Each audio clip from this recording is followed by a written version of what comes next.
எல்லாரும் எப்படி இருக்கீங்க? ரொம்ப நாளைக்கு அப்புறம் உங்க எல்லாத்தையும் ஒரு வீடியோவில் பார்க்குறதுல ரொம்ப சந்தோஷம்.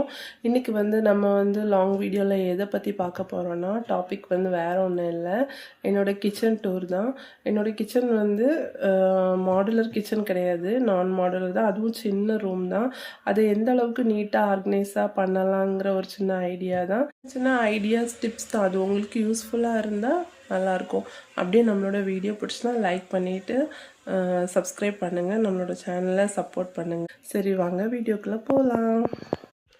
நம்மளோட கிச்சன் டோர் ஓப்பன் பண்ணால் லெஃப்ட் சைடில் பார்த்திங்கன்னா மேலே ஒரு சின்ன ஸ்டிக்கி நோட் மாதிரி இது பண்ணி வச்சுருக்கேன். அது எதுக்குன்னா, இப்போ ஏதாவது க்ரோசரி திங்ஸ்லாம் தீர்ந்து போச்சுன்னா நோட் பண்ணி வச்சுக்கலான்னு அந்த மாதிரி வச்சுட்டு, இதில் ஒரு 4 ஷெல்ஃப் இருக்கும். அது சின்ன ஷெல்ஃப் தான். அதில் இண்டக்ஷன் ஸ்டவ்வு, அப்புறம் கொஞ்சம் சமையல் பண்ணுறதுக்கு டக்குன்னு எடுக்கிற மாதிரி யூஸ் பண்ணுற மாதிரி இருக்கக்கூடிய ஐட்டம்ஸ் எல்லாம் அதில் வச்சுட்டு, மேலே எக்ஸ்ட்ரா இருக்கக்கூடிய ஜாரு, கண்ணாடி, கப்பு அந்த மாதிரி எல்லாம் மேலே வச்சுருக்கேன். ஏன்னா எங்கள் வீட்டில் ஒரு சின்ன வாண்டு இருக்குது. அந்த வாண்டு எப்போனாலும் எடுத்து கீழே தள்ளி போட்டு உடச்சிரும். அதனால் மேலே எல்லாம் சேஃபாக வச்சுட்டு, மேலே யூஸ் பண்ணாத பெரிய பெரிய பாத்திரம்லாம் இருக்குல்ல, அதெல்லாம் மேலே வச்சுட்டேன். அப்புறம் சிங்க் ஏரியா, சின்ன ரூம் தான், அதை எனக்கு தெரிஞ்ச அளவுக்கு ஆர்கனைஸ் பண்ணி வச்சுருக்கேன். சிங்க் ஏரியாவிலேருந்து கொஞ்சம் கவுண்டர் டாப் தள்ளி வந்தீங்கன்னா அடுப்பு, அதுக்கு பக்கத்தில் ஃப்ரூட் பேஸ்கெட் தான் ஃபஸ்ட்டு இது இருந்து, அப்புறம் இப்போ தான் நைஃபு அந்த மாதிரி எல்லாம் அதில் போட்டு வச்சுருக்கேன். விண்டோ குக்கிங் பண்ணச்சுலாம் எப்போவும் ஓப்பனில் தான் இருக்கும். முடித்தோடனே க்ளோஸ் பண்ணி வைக்கிறது, ஏன்னா நல்லா டஸ்ட்டு இதாகிறனால க்ளோஸ் பண்ணி வச்சுருக்கேன். அப்புறம் இதெல்லாம் இப்போ புதுசாக வாங்கின ஐட்டம்ஸ் தான். இதெல்லாம் ஃபஸ்ட்டு நம்மளோட கிச்சன் இதில் இல்லை. இப்போ இது எல்லாமே புதுசாக வாங்கி ஸ்டோர் பண்ணதான் செராமிக் ஐட்டம். ஒன்றில் கல்லுப்பு, ஒன்றில் தூளுப்பு, அப்புறம் இந்த ஆயில் கண்டெய்னர் எல்லாமே புதுசு தான். அப்புறம் இந்த குட்டி குட்டி ஸ்பைசஸ் பாட்டில் நம்ம வீட்டில் தேன் வாங்குவோம்ல, அந்த பாட்டில் தான்.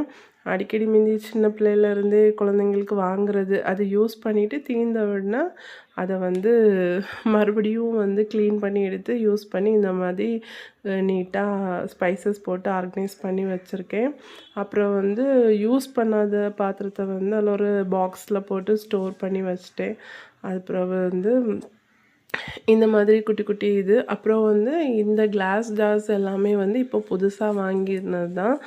அப்புறம் பிளேட்ஸ் எல்லாம் இந்த ரேக்லையும், அதுக்கு கீழே பசங்களோட டிஃபன் பாக்ஸ், ஸ்நாக்ஸ் பாக்ஸ், அப்புறம் குட்டி குட்டி பவுல் செட் எல்லாம் அதில் ஸ்டோர் பண்ணிவிட்டு, கீழே கவுண்டர் டாப் கீழே இந்த மாதிரி கண்டெய்னர், இதிலலாம் அரிசி, அப்புறம் எக்ஸ்ட்ரா வாங்கக்கூடிய க்ரோசரி ஐட்டம்ஸ் எக்ஸ்ட்ரா இருக்கக்கூடியது அதெல்லாம் போட்டிருக்கேன். அப்புறம் சிலிண்டர், அப்புறம் கவுண்டர் டாப் இது அடுப்புக்கு கீழே இந்த மாதிரி வெசல் வாஷ் பண்ணி வச்சுட்டு, வெங்காயம், பல்லாரி எல்லாம் அதில் ஒரு சின்ன கூடையில் போட்டு வச்சுருக்கேன். ஸோ ஓவரால் நம்ம கிச்சன் இந்த அளவு தான். அதுக்கு தக்கன இவ்வளோ தூரம் நீட்டாக ஆர்கனைஸ் பண்ணி வச்சுருக்கேன்.